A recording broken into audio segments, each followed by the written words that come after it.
సమాధానం అవునండి. జనాభా మరియు వ్యాధి సంభవాల ఆధారంగా ప్రాథమిక ఆరోగ్య కేంద్రాలు మరియు సామాజిక ఆరోగ్య సంస్థలను అభివృద్ధి చేయడం కోసం ప్రభుత్వం ఒక యూనిఫామ్ పాలసీని తీసుకొస్తుంది. పాలసీ రూపొందించిన తర్వాత ప్రతిపాదనను సముచితంగా పరిశీలించడం అవుతుంది. గౌరవ శాసనసభ్యులు తమ నియోజకవర్గంలోని ప్రజల ఆరోగ్య సంరక్షణ పట్ల ఆవేదనను వెలిబుచ్చారు అధ్యక్ష. అయితే నేను చెప్పినట్టుగా ఈ అప్గ్రేడేషన్ని 30 పడకల నుంచి 50 పడకలు కానీ 50 పడకల నుంచి 100 పడకలకి అనేక వీటిని ప్రమాణాలు తీసుకొని జాగ్రఫికల్ నీడ్ కానీ లేక లోకల్ ఎపిడెమియాలజీ కానీ లేదా డిసీజ్ బర్డన్ కానీ లేదా కమ్యూనిటీ రిక్వైర్మెంట్ ఇప్పటికే అనేక ఒక 39 ప్రతిపాదనలు కూడా ప్రభుత్వం దృష్టికి వచ్చాయి. వీటిని కూడా ఆర్థిక శాఖ ముందు ఉంచడం జరిగింది. అదేవిధంగా గౌరవ ముఖ్యమంత్రి గారి కూడా దృష్టికి కూడా తీసుకెళ్ళడం జరుగుతుంది. ఇప్పటికే కొన్ని విషయాల్లో గన్నవరము ప్రతిపాదన కూడా దీంట్లో ఉంది, కోవూరు ప్రతిపాదన కూడా దీంట్లో ఉంది, ఈ కోవూరు నెల్లూరు కోవూరు ప్రతిపాదన ఉంది, అదేవిధంగా గోదావరి జిల్లా ప్రతిపాదన కూడా దీంట్లో ఉంది అధ్యక్ష.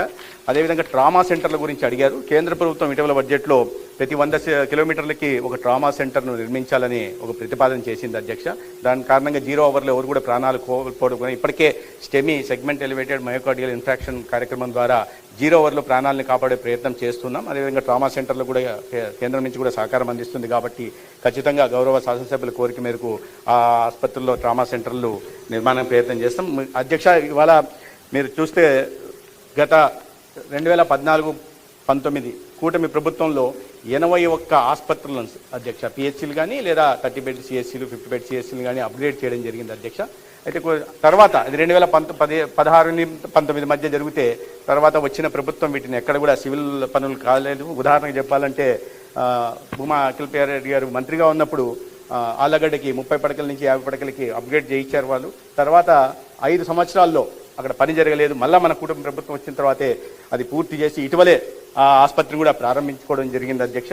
కాబట్టి ప్రజల ఆరోగ్యం పట్ల చిత్తశుద్ధితో కుటుంబ ప్రభుత్వం ఆలోచిస్తూ ఉంది.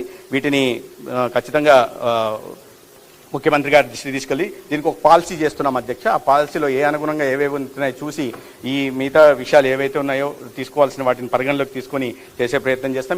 ఇది మాత్రమే కాకుండా ప్రజల ప్రాణాలు ప్రతి ప్రాణం విలువైందిగా కుటుంబ ప్రభుత్వం భావిస్తుంది అధ్యక్ష. అందుకని దీన్ని దృష్టిలో పెట్టుకొని ఒక కొత్త పాలసీ తీసుకొచ్చి 50 పడకల కన్నా తక్కువ ఉన్న నియోజకవర్గాన్ని గుర్తించి పీపీపీ మోడల్లో ఒక 100 పడకల మల్టీ స్పెషాలిటీ ఆసుపత్రిని కూడా నిర్మించాలనే ప్రతిపాదన ఉంది. దాని గురించి ఇప్పటికే 61 అసెంబ్లీ నియోజకవర్గాన్ని మొదటి దశలో గుర్తించడం జరిగింది. ఆ పాలసీ 1-2 నెలల్లో పాలసీ రోల్అవుట్ అయిన తర్వాత ఈ ఉన్న వాటిని ఎగ్జిస్టింగ్ ప్రభుత్వ పబ్లిక్ సెక్టార్లో ఉంటున్న హెల్త్ సెక్టార్లో ఉంటున్న వాటిని అప్గ్రేడేషను, అదేవిధంగా పీపీపీ మోడల్లో మల్టీ స్పెషాలిటీ ఆసుపత్రులు కూడా నిర్మించి ప్రజల ప్రాణాలు పోకుండా కాపాడుకునే ప్రయత్నం చేస్తామని సూచన అండి.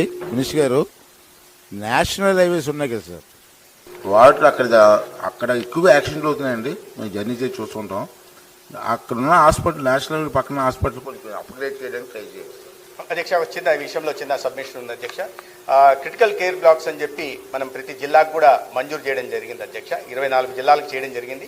ఇప్పుడు కొత్తగా చిత్తూరు అమలాపురం జిల్లాకు లేకపోతే కొత్తగా వచ్చిన పోలవరం జిల్లా అన్నమయ్య జిల్లాకు కూడా 4 జిల్లాలు కూడా ప్రతిపాదనలు పంపించాం. ఇప్పటికే 600 కోట్లతో పనులు ప్రారంభం అయిపోయాయి అధ్యక్ష. చాలా వరకు 14 సీసీబీలు ఈ క్రిటికల్ కేర్ బ్లాక్లు పూర్తయ్యే దశలో ఉన్నాయి. ఇంకా 10 వాటికి పూర్తి చేయడం, మిగతా 4 వాటికి కూడా చేసి ఇవి క్రిటికల్ కేర్ బ్లాక్ నిర్మాణం పూర్తి చేయడమే కాకుండా ట్రామా సెంటర్లు కూడా కేంద్ర ప్రభుత్వ అనౌన్స్మెంట్కి అనుగుణంగా ట్రామా సెంటర్ల నిర్మాణం కూడా చేస్తాం. ఓకే, ధన్యవాదాలు. నెక్స్ట్ క్వశ్చన్ అండి.